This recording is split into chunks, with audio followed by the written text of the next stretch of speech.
Like the video, subscribe the channel and press the bell icon button. Animal Farm chapter number 2. 3 nights later, old Major died peacefully in his sleep. His body was buried at the foot of the orchard. This was early in March. During the next 3 months, there was much secret activity. Major's speech had given to the more intelligent animals on the farm a completely new outlook on life. They did not know when the rebellion predicted by Major would take place. They had no reason for thinking that it would be within their own lifetime, but they saw clearly that it was their duty to prepare for it. The work of teaching and organizing the others fell naturally upon the pigs, who were generally recognized as being the cleverest of the animals. Preeminent among the pigs were 2 young boars named Snowball and Napoleon, whom Mr. Jones was breeding up for sale. Napoleon was a large, rather fierce-looking Berkshire boar, the only Berkshire on the farm, not much of a talker, but with a reputation for getting his own way. Snowball was more vivacious pig than Napoleon, quicker in speech and more inventive, but was not considered to have the same depth of character. All the other male pigs on the farm were porkers. The best known among them was a small fat pig named Squealer, with very round cheeks, twinkling eyes, nimble movements, and a shrill voice. He was a brilliant talker, and when he was arguing some difficult point, he had a way of skipping from side to side and whisking his tail, which was somehow very persuasive. The others said of Sequeller that he could turn black into white. These 3 had elaborated old Major's teachings into a complete system of thought, to which they gave the name of animalism. Several nights a week after Mr. Jones was asleep, they held secret meetings in the barn and expounded the principles of animalism to the others. At the beginning they met with much stupidity and apathy. Some of the animals talked of the duty of loyalty to Mr. Jones, whom they referred to as master, or made elementary remarks such as, "Mr. Jones, feed us. If he were wrong, we should starve to death." Others asked such questions as, "Why should we care what happens after we are dead? Or if this rebellion is to happen anyway, what difference does it make whether we work for it or not?" And the pigs had great difficulty in making them see that this was contrary to the spirit of animalism. The stupidest question of all were asked by Molly, the white mare. The very first question she asked Snowball was, "Will there still be sugar after the rebellion?" "No," said Snowball firmly. "We have no means of making sugar on this farm. Besides, you do not need sugar. You will have all the earths and hay you want." "And shall I still be allowed to wear ribbons in my mane?" asked Molly. "Comrade," said Snowball, "those ribbons that you are so devoted to are the badge of slavery. Can you not understand that liberty is worth more than ribbons?" Mowgli agreed, but she did not sound very convinced. The pigs had an even harder struggle to counteract the lies put about by Moses, the tame raven.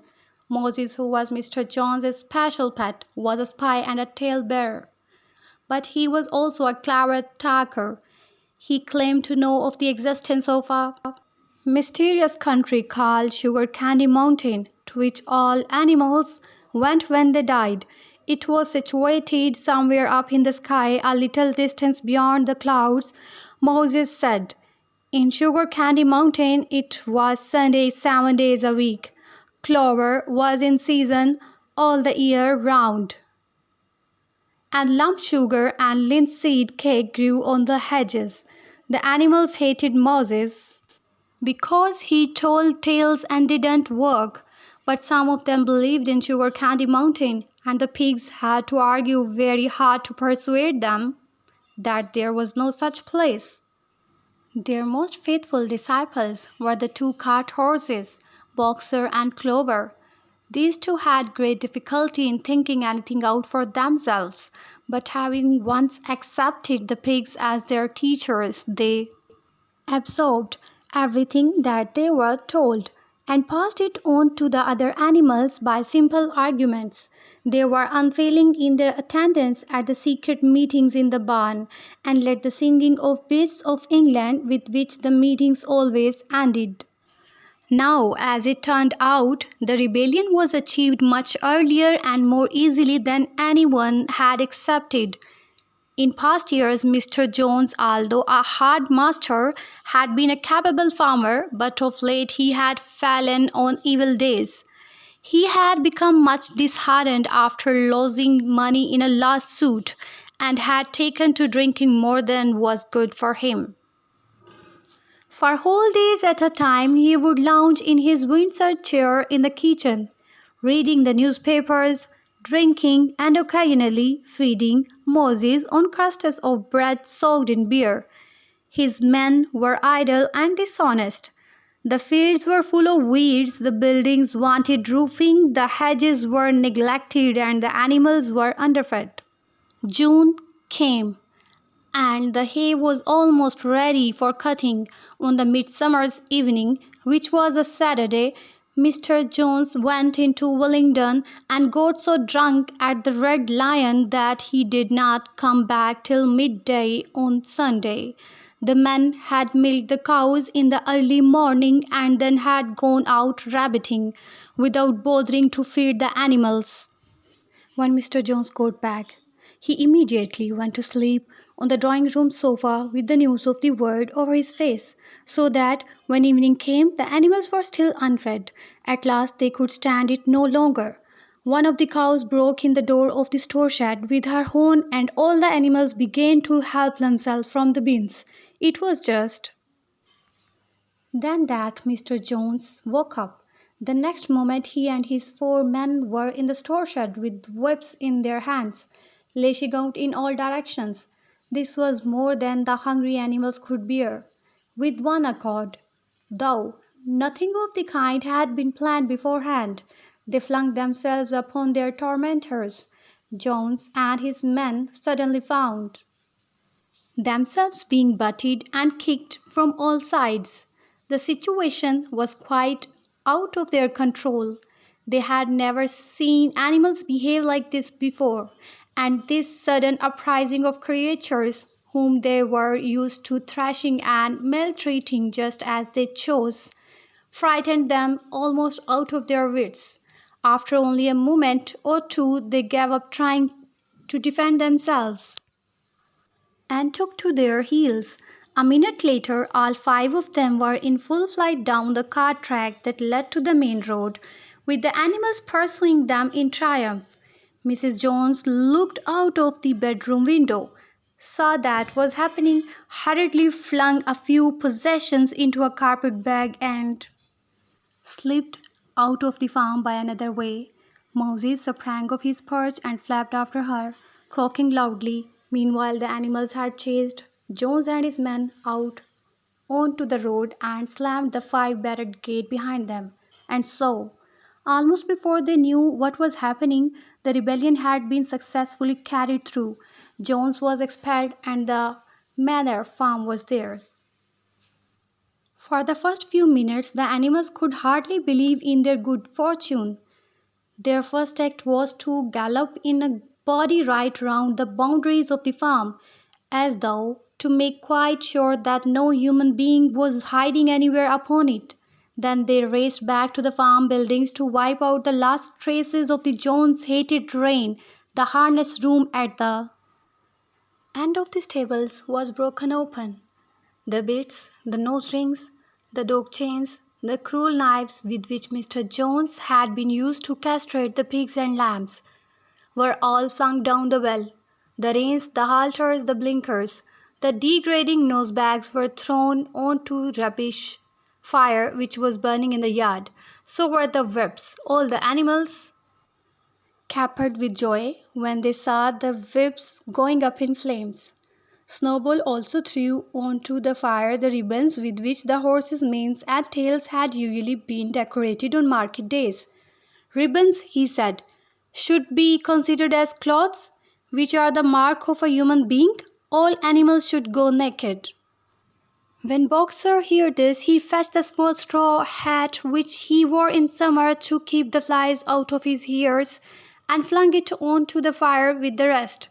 In a very little while the animals had destroyed everything that reminded them of Mr. Jones. Napoleon then led them back to the store shed and served out a double ration of corn to everybody, with 2 biscuits for each dog. Then they sang Beasties of England from end to end 7 times running, and after that they settled down for the night and slept as they had never slept before. But they woke up at dawn as usual, and suddenly remembering the glorious thing that had happened, they all raced out into the pasture together. A little way down the pasture there was a knoll that commanded a view of most of the farm.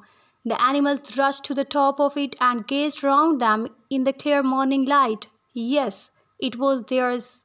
Everything that they could see was theirs. In the ecstasy of that thought, they gambolled round and round. They hurled themselves into the air in great leaps of excitement. They rolled in the dew. They cropped mouthfuls of the sweet summer grass. They kicked up clods of the black earth and snuffed its rich scent. Then they made a tour of inspection of the whole farm and surveyed with speechless admiration the plough land, the hayfield, the orchard, the pool, the spinney. It was as though they had never seen these things before, and even now they could hardly believe that it was all there now. Then they filed back to the farm buildings and halted in silence outside the door of the farmhouse that was theirs too. But they were frightened to go inside. After a moment, however, Snowball and Napoleon butted the door open with their shoulders, and the animals entered in single file, walking with the utmost care for fear of disturbing anything. They tiptoed from room to room, afraid to speak above a whisper, and gazing with a kind of awe at the unbelievable luxury. At the beds with their feathers mattresses, the looking glasses, the horsechair sofa, the Brussels carpet, the lithograph of Queen Victoria over the drawing room mantelpiece. They were just coming down the stairs when Molly was discovered to be missing. Going back, the others found that she had remained behind in the best bedroom. She had taken a piece of blue ribbon from Mrs. Jones's dressing table, and was holding it against her shoulder and admiring herself in the glass in a very foolish manner. The others reapproached her sharply, and they went outside. Some hams hanging in the kitchen were taken out for burial, and the barrel of beer in the scullery was stove in with a kick from Boxer's hoof. Otherwise, nothing in the house was touched. A unanimous resolution was passed on the spot that the farmhouse should be preserved as a museum. All were agreed that no animal must ever live there. The animals had their breakfast, and then Snowball and Napoleon called them together again. "Comrades," said Snowball, "it is 6:30, and we have a long day before us.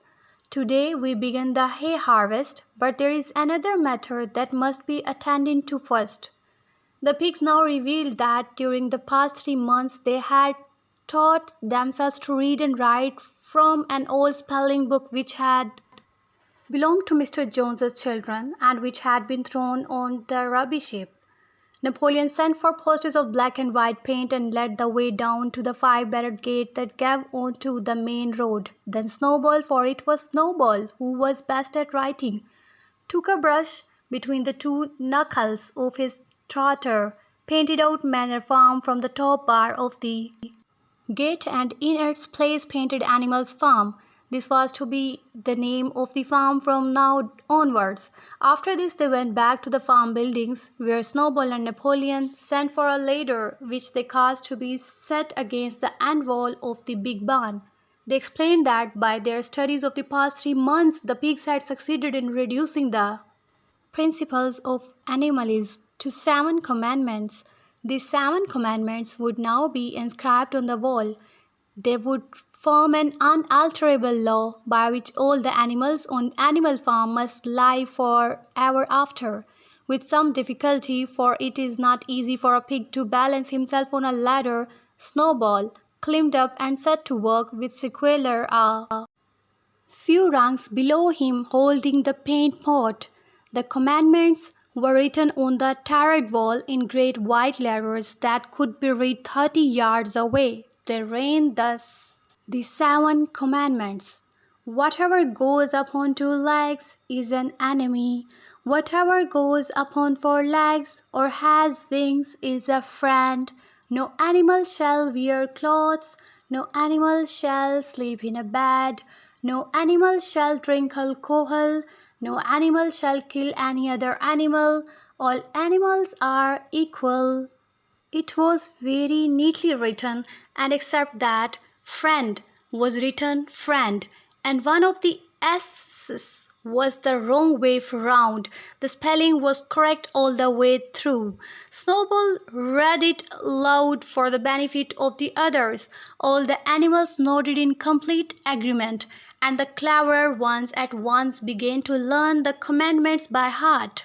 Now, comrades, cried Snowball, throwing down the paintbrush to the hayfield, let us make it a point of honor to get in the harvest more quickly than Jones and his men could do. But at this moment the 3 cows, who had seemed uneasy for some time past, set up a loud lowing. They had not been milked for 24 hours, and their udders were almost bursting. After a little thought, the pigs sent for buckets and milked the cows fairly successfully, their trotters being well adapted to this task. Soon there were 5 buckets of frothing creamy milk, at which many of the animals looked with considerable interest. "What is going to happen to all that milk?" said someone. "Jones used sometimes to mix some of it in our mash," said one of the hens. "Never mind the milk, comrades," cried Napoleon, placing himself in front of the buckets. "That will be attended to. The harvest is more important. Comrades, Snowball will lead the way. I shall follow in a few minutes. Forward, comrades! The hay is waiting." So the animals trooped down to the hayfield to begin the harvest, and when they came back in the evening it was noticed that the milk had disappeared. Don't forget to subscribe the channel and like the video, share with your friends also.